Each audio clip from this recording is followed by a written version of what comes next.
तुम्हाला मी शेव कसा बनविला आहे ह्याची रेसिपी सांगणार आहे।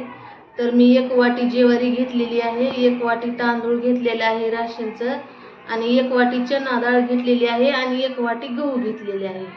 तर डाळीचं प्रमाण अर्धी वाटी मुगाची डाळ आहे, अर्धी वाटी उडदाची डाळ आहे, अर्धी वाटी मसुरीची डाळ आहे। तर मी सर्व धान्य भाजून घेतलेलं आहे आणि चक्कीमध्ये पिसून आणलेलं आहे पीठ।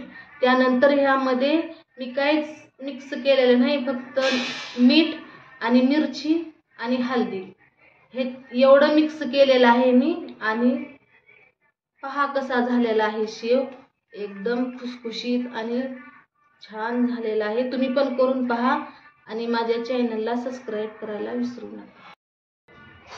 आणि ह्याला असं तळायचं आहे की ह्याचा कलर बिस्किट कलर आला पाहिजे, तरच शेव आपल्याला खमंग लागतो आणि छान पण दिसायला दिसतो।